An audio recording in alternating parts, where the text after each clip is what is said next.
पहले आज की क्लास आपकी गणित भाग 2, जिसमें आप अध्याय 7 से शुरू करके अध्याय 13 तक जाएंगे। अध्याय 7 आपका है समाकलन। यहाँ से आपका क्लास दूसरा किताब शुरू होगा, तो समाकलन से शुरू करेंगे। और आज की क्लास पूरी तरह से डेडिकेटेड है एक्सरसाइज 7.1 पर। और आज ही इंट्रोडक्शन में हम लोग ये भी देख लेंगे कि ओवरऑल हम लोगों को समाकलन में क्या क्या पढ़ना है। तो सबसे पहले हम लोग यहाँ पे देखेंगे माइंड मैप। माइंड मैप का मतलब कि पूरे चैप्टर को हम लोग किस हिसाब से देखने वाले हैं। तो माइंड मैप में हम लोग कुल मिला जुला करके 2 हिस्से इसके बनाएंगे। एक हिस्सा बनेगा जिसको हम लोग कहते हैं अनिश्चित समाकलन, और एक हिस्सा होता है निश्चित समाकलन। निश्चित समाकलन, अनिश्चित समाकलन में हम लोग 7.1, 7.2, 7.3, 7.4, 7.5, 7.6, ठीक है, यहाँ तक हम लोग पढ़ने वाले हैं। उसके बाद में शेष हिस्सा हमारा जो है, नई किताब में कुछ और है, पुरानी किताब में कुछ और है, तो बाकी हिस्सा जो हमारा है वो निश्चित समाकलन में चला जाएगा। तो अनिश्चित समाकलन और निश्चित समाकलन 2 हिस्सों में ये तोड़ करके पूरा चैप्टर पढ़ना है। तो सबसे पहले हम लोग देखते हैं समाकलन क्या है, समाकलन कहते किसको है, इसको कैसे किया जाता है, इसके गुणधर्म क्या है, और फिर इसके सूत्र क्या है, और उसके बाद में चैप्टर शुरू करेंगे। तो सबसे पहले आता है कि समाकलन क्या है। समाकलन क्या है? तो समाकलन जो होता है वो अवकलन की विपरीत प्रक्रिया है। विपरीत प्रक्रिया किसकी? अवकलन। अवकलन, मैं इधर से ही लिखूं, अवकलन की विपरीत प्रक्रिया। अवकलन की विपरीत प्रक्रिया, अवकलन की विपरीत प्रक्रिया को हम लोग क्या कहते हैं? समाकलन कहते हैं। इसीलिए समाकलन के कई नाम हैं। हिंदी में इसको समाकलन कहते हैं। समाकलन के अलावा इसी को हम लोग, चूंकि ये अवकलन की विपरीत प्रक्रिया है, इसलिए इसको प्रति अवकलन, प्रति अवकलन कहा जाता है। अंग्रेजी में देखेंगे तो इसी को एंटी डेरिवेटिव कहा जाता है। एंटी डेरिवेटिव कहा जाता है। इसी का एक और नाम होता है प्रिमिटिव। प्रिमिटिव, प्रिमिटिव भी इसे कहा जाता है। तो एंटी डेरिवेटिव कहा जाए, प्रिमिटिव कहा जाए, इंटीग्रेशन कहा जाए, तो इसे हम लोग इंटीग्रेशन कहते हैं। तो ये सारे नाम जो है वो समाकलन के हैं। एग्जाम्पल के तौर पे जैसे हमको पता है कि D d x of sine x, तो साइन एक्स का जो अवकलन होता है वो होता है कॉस एक्स। तो अगर आपसे पूछा जाए कि कॉस एक्स का समाकलन क्या होगा, तो हो जाएगा बेटा साइन एक्स। विपरीत प्रक्रिया है, साइन एक्स का अवकलन है कॉस एक्स, तो कॉस एक्स का समाकलन क्या है? साइन एक्स है। ठीक है, तो विपरीत प्रक्रिया के अर्थों में हम लोग समाकलन को इस तरह समझ सकते हैं। ये अगर आपको याद है, ये बात अगर आपको याद है, तो इससे आप ये भी जान जाएंगे कि अवकलन में आपने जितने सूत्र पढ़े हैं वो सारे सूत्र समाकलन के लिए भी याद हो गए। क्यों? क्योंकि जितना भी फार्मूला आपने पढ़ रखा है, जैसे log x का अवकलन क्या होता है? 1/x, तो 1/x का समाकलन क्या होगा? log x। समझ गए? तो जितने अवकलन के फार्मूले आप पढ़ रखे हो वो सारे फार्मूले समाकलन में भी इस्तेमाल हो जाएंगे। कुछ एक्स्ट्रा भी होगा, लेकिन उतना तो आपके लिए यूजफुल है। ठीक है, अब यहाँ पे हम लोगों को देखना है कि अगर कोई फलन f(x) हो और उसका हमें समाकलन करना हो, तो हम उसे दर्शाते कैसे हैं। इसका मतलब समाकलन का निरूपण कैसे किया होता है, मतलब आप उसको कैसे दर्शाते हैं। तो यदि कोई फलन हमारे पास f(x) और इसी का x के सापेक्ष समाकलन करना हो, तो f(x) का x के सापेक्ष समाकलन अगर करना है, तो उसे हम लोग इस तरह से एक सिंबल लेंगे उसके जस्ट बगल में हम लोग फंक्शन लिखेंगे, और जिसके सापेक्ष करना है, यक्स के सापेक्ष करना है, तो यहाँ पे हम लोग dx लिख देंगे। कोई अगर कह दिया कि यहाँ पे एक फंक्शन है जी थीटा और थीटा के सापेक्ष समाकलन, थीटा के सापेक्ष समाकलन अगर हमको करना पड़ जाए, तो यहाँ पे लगेगा साइन ऑफ इंटीग्रेशन, फंक्शन है हमारा जी थीटा और किसके सापेक्ष कर रहे हैं, थीटा के, तो इसे लिखा जाएगा डी थीटा। समझ गए? तो जो फंक्शन है जिसका हमें समाकलन करना है वो साइन ऑफ इंटीग्रेशन और इसके बीच में लिखा जाएगा, साइन ऑफ इंटीग्रेशन और इसके बीच में लिखा जाएगा। जिसके सापेक्ष करना है उसको हम लोग डी के बगल में d x, d theta, d y, d t, d, जो भी आपका वहां पे अक्षर इस्तेमाल होगा उसी को हम लोग यहाँ पे लिख देंगे। तो यहाँ पे ये जो आपका चिन्ह है इसे कहा जाता है साइन ऑफ इंटीग्रेशन, ये समाकलन का चिन्ह है। अगर इस तरह का सिंबल बना है तो ये चिन्ह है। ये चिन्ह क्यों प्रयोग किया जा रहा है? आप जानते हैं इंटीग्रेशन से डिफरेंशिएशन होता है, अवकलन होता है, तो ऐसे जो इंटीग्रेशन होता है बेटा उसको हम लोग कहते हैं समेशन। समेशन मतलब जोड़, मिलान। और समेशन का ये जो बेटा यस है ना, ये जो यस है ना, इसी को इधर पकड़ो और इधर पकड़ो और थोड़ा खींच दो, तो खींचने के बाद ये कुछ इस टाइप से दिखेगा। और इसी सिंबल का प्रयोग हम लोग साइन ऑफ इंटीग्रेशन के रूप में कर लेते हैं। मतलब ये जो साइन ऑफ इंटीग्रेशन आपको दिख रहा है ये समेशन का एक अपभ्रंश रूप है, बिगड़ा हुआ रूप है। समेशन का जो कैपिटल एस होता है उसी को थोड़ा खींच लेते हैं तो वो बन जाता है साइन ऑफ इंटीग्रेशन। तो साइन ऑफ इंटीग्रेशन ये बन गया। ठीक है, अब बात आती है कि समाकलन हम लोग करेंगे तो समाकलन के क्या कुछ नियम है। तो देखो समाकलन में सबसे पहले हम लोग देखते हैं प्रकार। समाकलन कितने प्रकार का होता है? तो मुख्यतः समाकलन दो प्रकार का होगा, एक होता है निश्चित समाकलन और एक होता है अनिश्चित समाकलन। क्यों होता है जरा ध्यान देंगे। अगर मैंने कहा कि साइन एक्स का अवकलन, साइन एक्स का क्या बेटा, अवकलन, तो साइन एक्स का अवकलन क्या होता है, कॉस एक्स होता है। और कॉस एक्स का अगर कहा जाए समाकलन, तो कॉस एक्स का समाकलन क्या होगा, साइन एक्स होगा। तो साइन एक्स का अवकलन कॉस एक्स का समाकलन साइन एक्स। लेकिन अगर हमने कहा कि साइन एक्स प्लस 3 का अवकलन, तो क्या हो जाएगा, कॉस एक्स ही होगा। लेकिन कॉस एक्स का समाकलन, कॉस एक्स का समाकलन साइन एक्स प्लस 3 ही होगा, ये निश्चित नहीं है। साइन एक्स प्लस 5 भी हो सकता है, साइन एक्स प्लस 7 भी हो सकता है, साइन एक्स माइनस 7 हो सकता है, कुछ भी हो सकता है। इसका मतलब यहाँ पे जो दिख रहा है ना वो निश्चित नहीं है। तो ये जो निश्चित नहीं है इसको हटाने के लिए हम लोग एक अक्षर का प्रयोग करते हैं जिसको हम लोग समाकल गुणांक कहते हैं और वो होता है सी। तो एक हम लोग अक्षर प्रयोग करेंगे सी, जिसे कहा जाएगा समाकल गुणांक,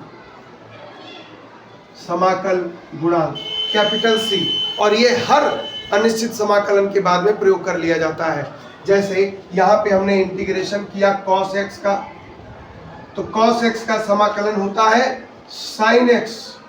लेकिन अब ये भी हो सकता है साइन एक्स के बगल में प्लस 3 रहा हो, प्लस 5 रहा हो, प्लस 1/2 रहा हो, प्लस का ऋण 2 रहा हो, कुछ भी हो सकता है। तो उन सभी को गायब करने के लिए हम लोग क्या कर देते हैं, सी का प्रयोग कर देते हैं। तो हमारे पास जो आवश्यक चीजें हैं कि समाकल गुणांक हमको हमेशा लगाना पड़ेगा, क्योंकि यहाँ पे 3 है, 5 है, 8 है कि कुछ नहीं है, ये सारी चीजें गायब करना है तो हमको वहां पे सी लगा देना है।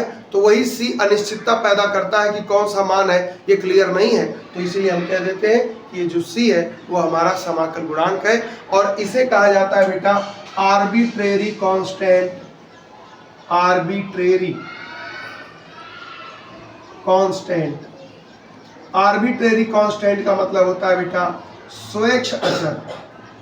स्वेच्छ अचर, स्वेच्छ अचर का मतलब क्या है, स्वेच्छ अचर वे अचर होते हैं जो वेरिएबल अर्थात चर राशि और अचर राशि के बीच में पढ़ते हैं। उनमें कुछ गुण चर राशि का होता है और कुछ गुण अचर राशि का भी होता है। कुछ जगहों पे उनका मान आप अगर देखेंगे 3 हो जाएगा, कभी 5 हो जाएगा, कभी 10 हो जाएगा। लेकिन जिस सवाल में आपने एक बार सी का मान 3 ले लिया तो पूरे सवाल में उसका मान 3 ही होगा। स्वेच्छा अचर की खासियत यही है कि उसका मान निश्चित तो नहीं है, लेकिन जिस सवाल में अगर उसने जो मान उठा लिया वही मान पूरे सवाल में रहने वाला है। तो मान निश्चित नहीं है इसलिए चर है, लेकिन जब एक बार आ गया तो वो निश्चित हो गया, अचर है। तो इसीलिए इसको स्वेच्छा अचर कहते हैं। ये इच्छा के अनुरूप मान बदल लेता है। तो गणित की भाषा में कभी कभार इसको इच्छाधारी नाग का भी नाम लिया जाता है, क्योंकि इच्छाधारी होता है। ये आप वैल्यू बदल देगा, लेकिन जब ये वैल्यू ले लिया तो वही वैल्यू वो लेके चलेगा। ये नहीं है कि एक बार सी की वैल्यू 5 आ गई तो -5 भी हो जाएगा, ऐसा नहीं होगा। तो इसीलिए इसको स्वेच्छा अचर की संज्ञा दी गई है। क्लियर? तो यहाँ पे आपने सीखा कि इंटीग्रेशन क्या होता है। इंटीग्रेशन एंटी डेरिवेटिव, इसके अलावा प्रिमिटिव होता है। समाकलन में आपने देखा कि अवकलन का उल्टा समाकलन होता है। समाकलन को कैसे निरूपित करते हैं, और फिर आपने देखा कि ये कितने प्रकार का होगा। तो कभी कभार ये निश्चित और कभी कभी अनिश्चित। तो चूंकि यहाँ पे हमको बहुत ज़्यादा डीप में भी नहीं जाना है, जब निश्चित समाकलन आएगा तो वहाँ पे पूरी तरह से अंतर स्पष्ट कर देंगे। लेकिन अनिश्चित समाकलन की एकमात्र खासियत है कि हर प्रश्न का उत्तर जब आप लिखेंगे तो उसमें +c जरूर आएगा। जब भी कोई मान लिखेंगे तो +c आप जरूर लिख देंगे। और अगर किसी उत्तर में, किसी समाकल में c है तो इसका मतलब है कि वह एक अनिश्चित समाकलन होगा। अब आगे का स्टेप देखते हैं। अब आगे बढ़ते हैं और देखते हैं कि अगर कोई, मान लीजिए, ध्यान से देखना, यदि किसी फलन f(x) का x के सापेक्ष समाकलन या समाकल कैपिटल F(x) हो, तब क्या होता है? ध्यान देंगे बेटा। इंटीग्रेशन ऑफ f(x) dx ये बराबर हो जाता है कैपिटल F(x) और +c तो हमको मिलना ही मिलना है। अब हमको ये देखना है कि क्या क्या इसमें होता है। जैसे ये जो चिन्ह आपको दिख रहा है ये बताता है समाकल चिन्ह, समाकलन का चिन्ह, ये साइन ऑफ इंटीग्रेशन कहलाता है। यहाँ पे आप जो dx देख रहे हो इसका क्या मतलब है? ये बताता है कि आप किस चर के सापेक्ष समाकलन कर रहे हैं। किस चर के सापेक्ष समाकलन, किस चर के सापेक्ष आप समाकलन कर रहे हैं वो ये बताएगा। अगर d थीटा है तो थीटा के सापेक्ष, dx है तो x के सापेक्ष, dy है तो y के सापेक्ष। ध्यान देंगे बेटा। और ये जो आपको बीच में फलन दिख रहा है ये फलन कहलाता है जिसका हम समाकलन कर रहे हैं, तो वो कहलाता है समाकल्य। क्या कहलाता है बेटा? समाकल्य, इंटीग्रैंड कहलाता है। और यहाँ पे समाकल करने के बाद, समाकल्य का समाकलन करने के बाद जो हमें यहाँ पे मिल गया है उसे कहते हैं समाकल। क्या कहते हैं? समाकल।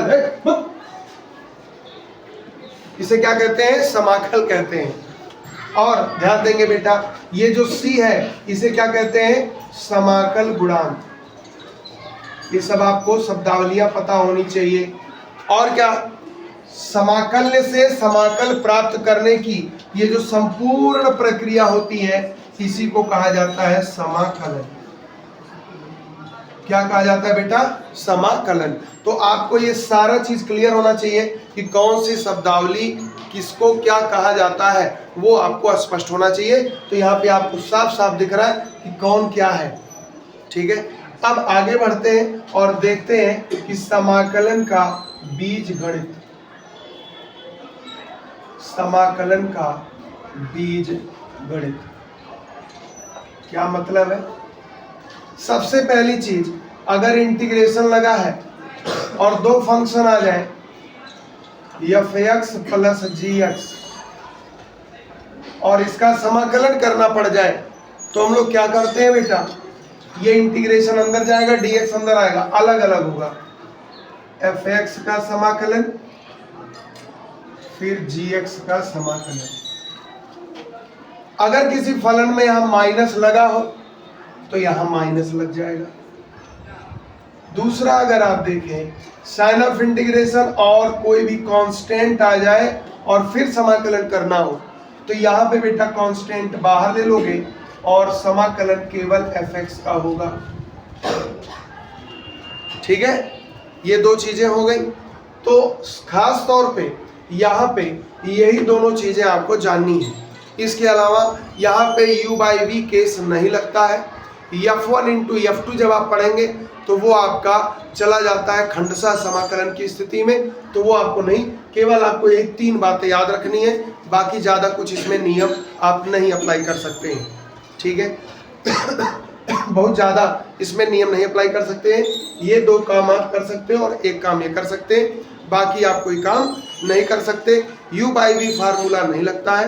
अब बात आगे बढ़ता है और कहते हैं कि समाकलन की विधियां, समाकलन की विधियां। तो समाकलन करने की कुल मुख्य रूप से 3 विधियां बताई गई हैं। पहली विधि है प्रतिस्थापन, सब्स्टिट्यूशन मेथड है ये। दूसरी विधि खंडशः, और तीसरी विधि है आंशिक भिन्न। कौन से भिन्न? आंशिक भिन्न। एक थोड़ा सा हिंट दे रहा हूं, अभी इस पे लगाना नहीं है सवाल। प्रतिस्थापन का मतलब यह है, आपको भी पता है कि प्रतिस्थापन वहीं लगता है जहां पे कंपोजिशन ऑफ फंक्शन हो। कंपोजिशन ऑफ फंक्शन मतलब 2 फलनों का संयोजन हो, फलनों का संयोजन हो। जब भी आपको फलनों का संयोजन दिखेगा आप वहां पे क्या लगाएंगे? प्रतिस्थापन लगाएंगे। ठीक है। दूसरा, खंडशः कहाँ लगेगा? जब आपके पास 2 फंक्शन आ जाए और दोनों फंक्शन का आपस में गुणा हो तब खंडशः समाकलन लगता है। और आंशिक भिन्न कहाँ लगता है? जब आपके पास परिमेय फलन हो, परिमेय व्यंजक हो। परिमेय व्यंजक, परिमेय व्यंजक मतलब fx अपान gx हो। इस टाइप का अगर केस है तो आपको लगाना पड़ेगा आंशिक भिन्न में तोड़ करके सवाल। समझ गए? तो समाकलन की जो मूल बातें, मुख्य बातें वो आपके सामने यहाँ पे रखी हुई हैं। आप इन्हें एक बार देख लेंगे, आपको क्लियर हो जाएगा कि समाकलन में क्या क्या मूल बातें होती हैं। छोटी छोटी बातें, बेसिक बातें वो आपने देख लिया। अब आपको देखना है इसके मूल सूत्र, और मूल सूत्रों के आधार पर आप प्रश्नावली 7.1 को सॉल्व भी करेंगे। तो अब देखते हैं इसके मुख्य सूत्र कौन कौन से हैं। मानक सूत्र का मतलब है जो स्टैंडर्ड फार्मूले होते हैं जिनमें आप कोई छेड़खानी नहीं कर सकते, वो फार्मूले आपको याद ही रखना होगा। वो सारे फार्मूले कौन कौन से होते हैं। तो एक तरफ मैं आपको दिखा रहा हूं बेटा अवकलन के सूत्र, और एक तरफ मैं आपको दिखाऊंगा समाकलन के सूत्र। ध्यान देंगे, जैसे आपके सामने पहला फार्मूला आ जाए कि डी डी एक्स ऑफ यहाँ पे कोई मान लीजिए डी डी एक्स ऑफ, और यहाँ आ जाए x power n plus 1, x power n plus, तो यहाँ से आपको क्या मिलेगा? अवकलन n प्लस 1 इंटू में x power n plus 1 minus 1। ये तो फार्मूला होता है। सॉल्व करेंगे तो हो जाएगा x power n plus 1 x power n। इसका मतलब है कि x पावर n प्लस 1 का जो अवकलन है वो है n plus 1 x power n। तो अगर हमसे कहा जाए समाकलन में कि integration of x power n dx, तो क्या होगा? देखो n प्लस 1 क्या है? कांस्टेंट है, इसे आप नीचे भी भेज सकते हो। तो यहां से आपको मिलेगा x पावर n प्लस 1 अपान ये क्या है? n प्लस 1, और प्लस में क्या हो गया? c। इसका मतलब है कि अगर कहीं x पावर n आ गया तो हम वहां पे कह सकते हैं x पावर n dx का मतलब x पावर n+1 अपान n+1 प्लस में c। ये आपका मेन फार्मूला होता है अलजेब्रा में, बीजगणित में पदों का समाकलन करने के लिए।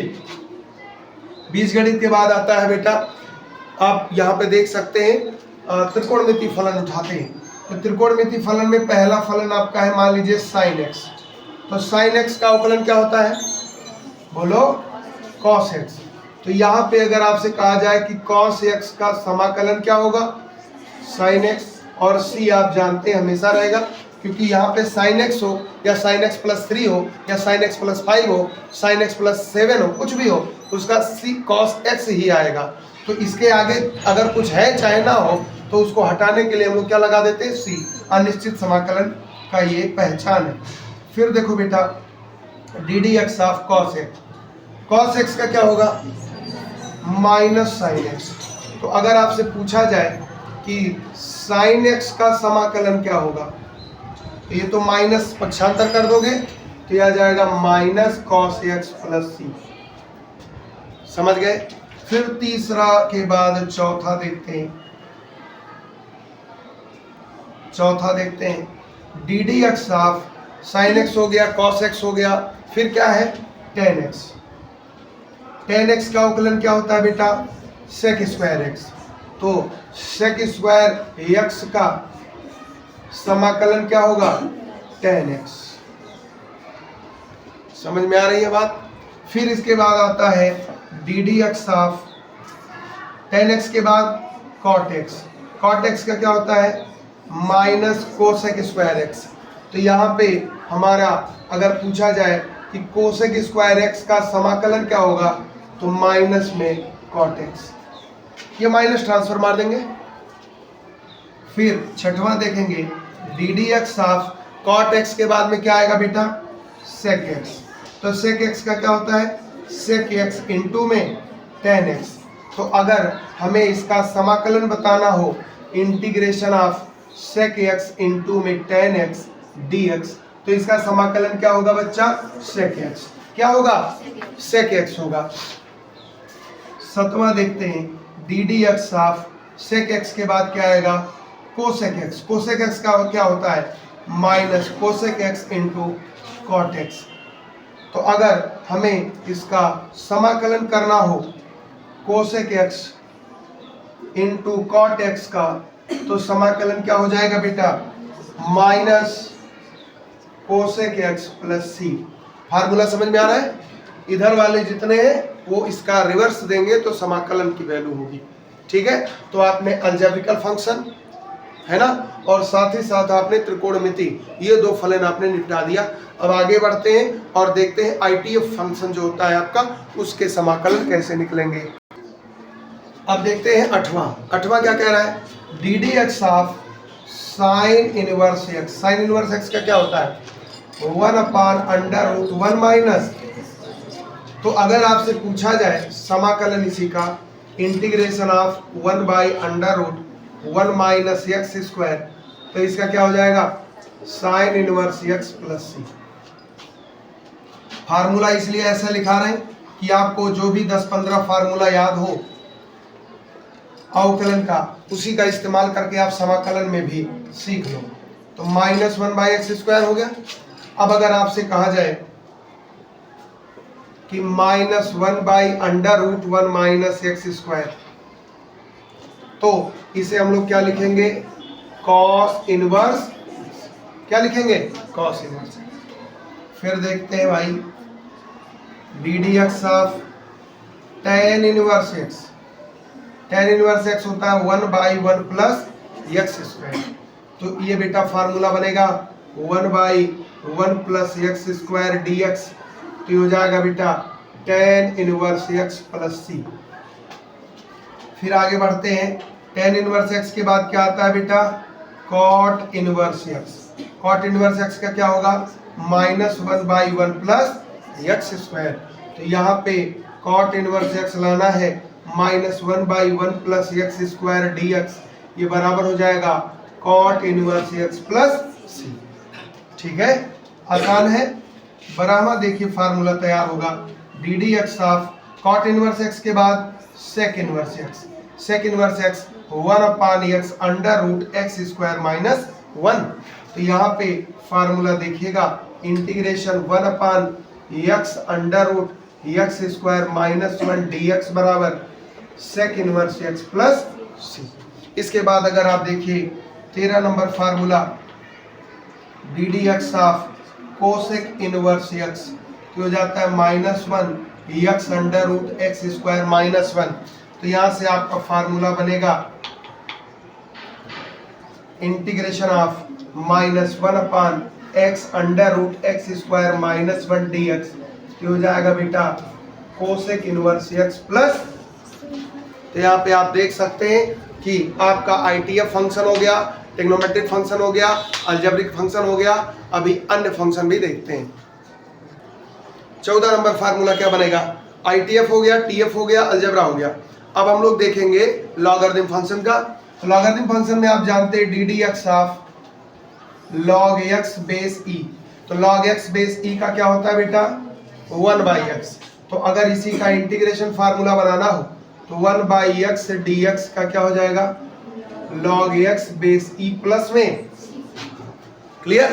इसके बाद 15वां फार्मूला देखिए D d x of E power x. E power x का क्या होता है बेटा ई पावर एक्स ही होता है। तो ई पावर एक्स का समाकलन भी ई पावर एक्स ही होगा, लेकिन सी हमको हरदम मिलता है, सी मिल जाएगा। फिर देखिए भाई 16 नंबर है D d x of A power x. तो ए पावर एक्स का क्या होता है ए पावर एक्स लॉग ए बेस ई। तो फार्मूला इसका क्या बनेगा, फार्मूला इसका क्या बनेगा इंटीग्रेशन ए पावर एक्स लॉग ए बेस ई है, तो हम इसको लिख सकते हैं ए पावर एक्स का समाकलन। तो ये देखो कांस्टेंट है बेटा, लॉग ए बेस ई कांस्टेंट नीचे चलाएगा तो हो जाएगा a power x upon log A base ई। ये लिख दो, ध्यान देंगे, ये लिख दो या इसी को ऊपर उठा दो तो ऊपर ले जाओगे तो हो जाएगा a power x log e base a. Log को ऊपर ले जाते हैं तो बेस और जो उसका मान होता है संख्या जो होता है बदल जाता है। तो ए ई है तो ई ए हो जाएगा और प्लस में क्या हो जाएगा बेटा सी। तो ये आपका ए पावर एक्स हो गया। कुछ ऐसे भी सवाल आपको मिलेंगे जैसे अंडर रूट एक्स है, 1/√x है। इन सबको आपको रटना पड़ता है क्योंकि आपको भी पता है कि ये सब बार बार मिलते रहते हैं, तो उनको भी हम लोग देख लेते हैं बेटा। जैसे आपके सामने मैं यहाँ पे इसको मिटा देता हूँ क्योंकि फार्मूला लगभग आपका जो काम का है वो हो चुका है।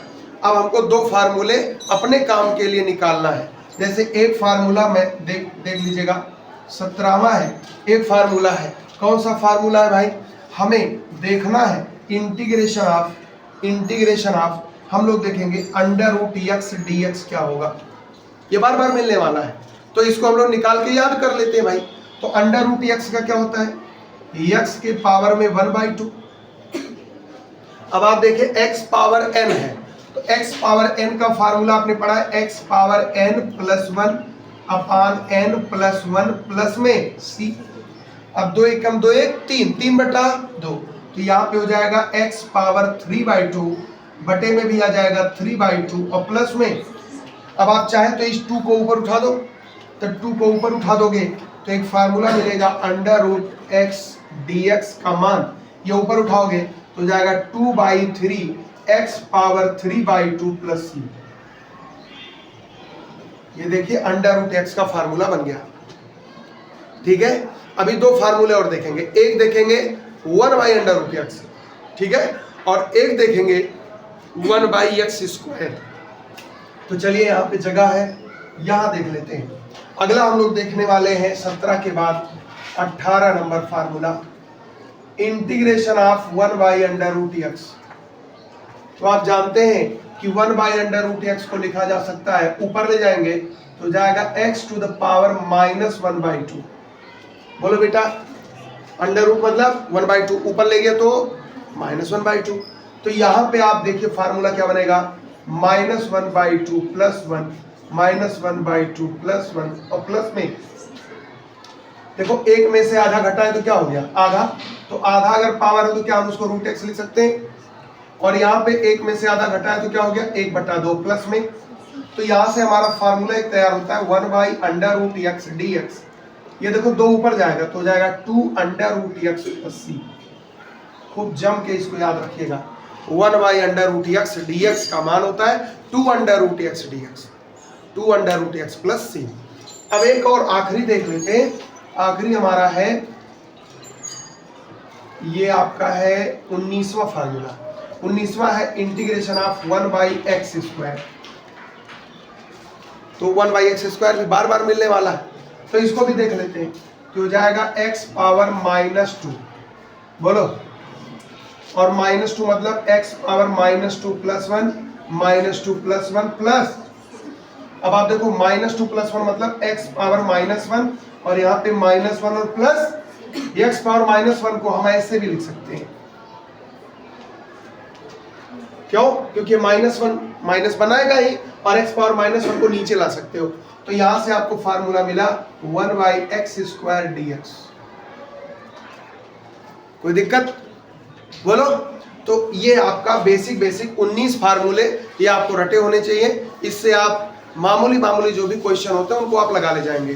ठीक है। अब एक छोटा सा और है जिसमें हम लोग थोड़ा सा चेन रूल समझेंगे, क्योंकि कुछ सवाल आपको चेन रूल पे मिल सकता है। तो चेन रूल के कुछ क्वेश्चन देख लेते हैं, उसका नियम समझ लेते हैं, उसके बाद में आते हैं एक्सरसाइज पे। देखिए, समाकलन में एक बेसिक चेन रूल देखते हैं, ध्यान देंगे बेटा। श्रृंखला नियम, आवाज नहीं, श्रृंखला नियम, चेन रूल क्या मतलब है? जो भी आपने मानक फार्मूले पढ़े, कितने पढ़े? 19 फार्मूले पढ़े। तो जो भी 19 सूत्र पढ़े हैं, यदि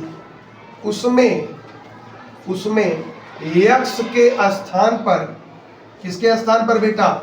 x के स्थान पर रैखिक बहुपद, रैखिक बहुपद मतलब ax + b, अर्थात जैसे आ गया 2x + 3, x-1, 3x -√2 आदि। ये सब क्या है? रैखिक बहुपद, लीनियर पॉलिनोमियल है। इसमें आपको बताया गया रैखिक बहुपद उसे कहते हैं जहां पे x का पावर 1 हो मैक्सिमम। ठीक है। तो यहाँ पे अगर इस रूप में आ जाए, मतलब x के स्थान पर ये आ जाए, तो क्या होगा? तब इस चेन रूल का प्रयोग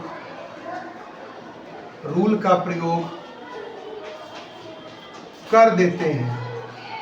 चेन रूल का प्रयोग क्या कर देते हैं? चेन रूल का प्रयोग हम लोग कर देते हैं। क्या मतलब है उसको समझो। जैसे अगर किसी ने कहा integration of sin x dx, तो sin x का क्या होगा? -cos x + c। थोड़ा सा दिक्कत रहेगा, ध्यान देना, माइनस प्लस वाला। लेकिन अगर किसी ने कहा कि sin x की जगह पे 2x + 3 dx, जहां पे x था अब वहां पे लीनियर पॉलिनोमियल आ गया, तो ऐसी स्थिति में सारा कहानी वही रहेगा, x की जगह पे 2x + 3 रहेगा। लेकिन जो x की जगह पे लीनियर पॉलिनोमियल आया है उसके अवकलन से भाग दे देंगे। तो 2x + 3 का अवकलन क्या होगा? बोलो, 2x + 3 का अवकलन क्या होगा? बोलो यार, 2 होगा। तो बटे में आ गया 2 और प्लस में हो गया c, हो गया आंसर। जितना सूत्र पढ़े हो उन सभी सूत्रों में x के स्थान पर अगर लीनियर पॉलिनोमियल आया तो मामला सेट, तुरंत लग जाएगा। इसके अलावा कुछ आया तो प्रॉब्लम है, तब हमको प्रतिस्थापन में जाना पड़ेगा। लेकिन अगर लीनियर आ रहा है तो हमें कुछ सोचने की जरूरत नहीं, जो 19 फार्मूले हैं उसी से ये भी लग जाएगा।